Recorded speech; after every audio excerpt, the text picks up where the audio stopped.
Olá, bem-vindo. O texto sobre o qual vamos refletir é tirado do livro de 1 Macabeus, capítulo 6, versículo de 1 a 13. A propósito, quero refletir com você sobre a resistência político-religiosa dos Macabeus da Palestina e de Zumbi dos Palmares, no Nordeste brasileiro. O texto bíblico trata-se da luta de resistência de um grupo de judeus que se rebelou contra a dominação política e religiosa dos gregos-sírios na Palestina entre os anos de 167 a 164 antes da Era Comum. No Brasil Colônia, ou antes de Cristo, no Brasil Colônia surgiu uma resistência muito parecida com a dos Macabeus. É a resistência de Zumbi dos Palmares. E aí, quero lhe deixar uma pergunta para a nossa reflexão. Que relação existe entre essas lutas de resistência? O que ela nos inspira hoje? A bandeira de luta dos Macabeus era a de não deixar que a fé judaica morresse diante das atrocidades do cruel governante chamado Antíoco IV Epífanes.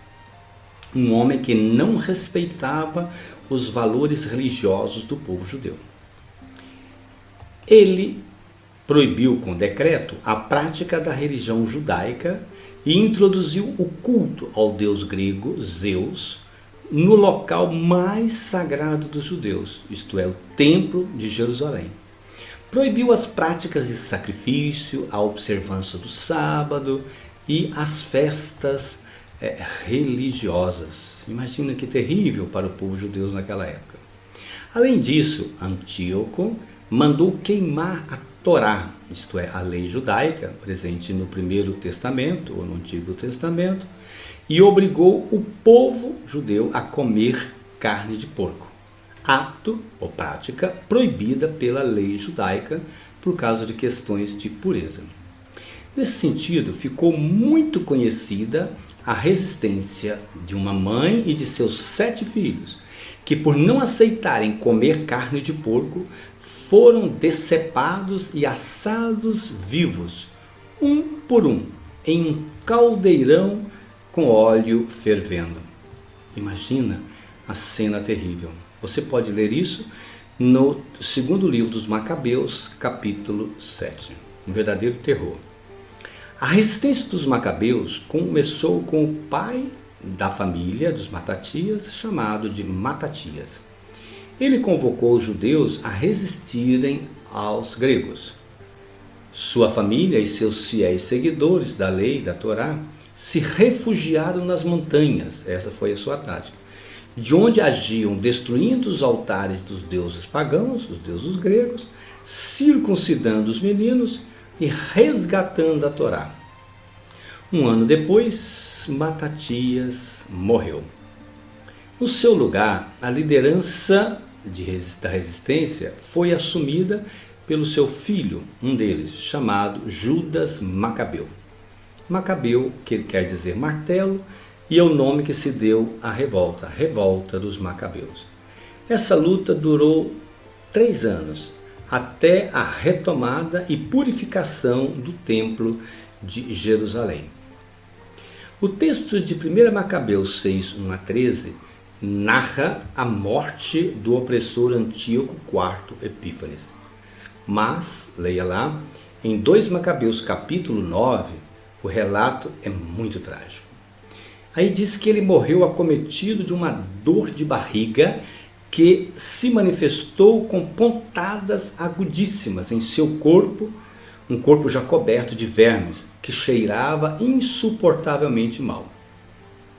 O narrador escreve que ele morreu com os mesmos sofrimentos que infligiu ao povo judeu.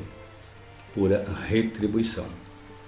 À semelhança da luta dos Macabeus, o povo negro no Brasil Colônia, essa resistência foi liderada pelo escravizado liberto de nome Zumbi, ou também conhecido como Zumbi dos Palmares, que é uma região do estado de Alagoas hoje, onde ele viveu entre os anos de 1665 a 1695. Capturado ainda criança e educado como católico por um missionário, casado com a líder negra de nome Dandara, com quem teve 3 filhos, o adulto Zumbi se uniu ao seu povo que resistia em quilombos, isto é, lugares onde viviam os escravizados que fugiam da exploração escravocrata, dos grandes fazendeiros de cana-de-açúcar e da dominação holandesa. Tudo isso, portanto, no Nordeste brasileiro.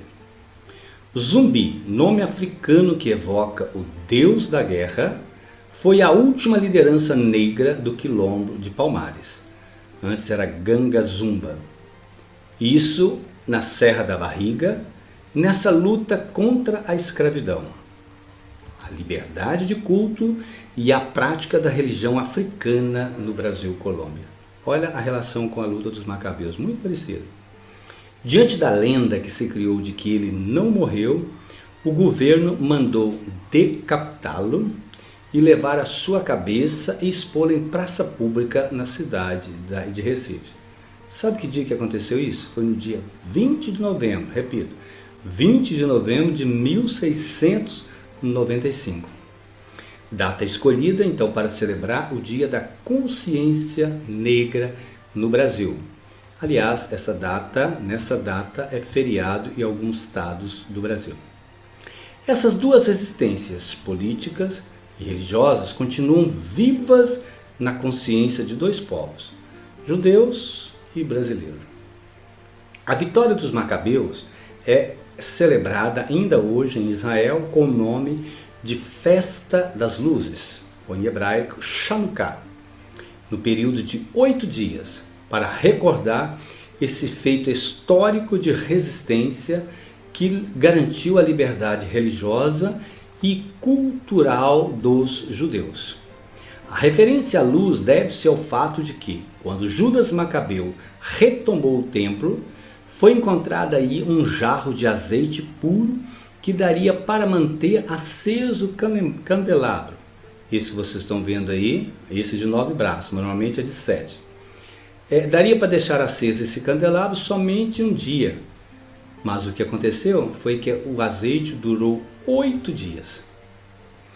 No Brasil, a consciência negra é uma luta diária para infundir luzes na consciência de um povo branco, de maioria negra, que vive adormecido em relação aos direitos de igualdade racial e social em todas as suas esferas.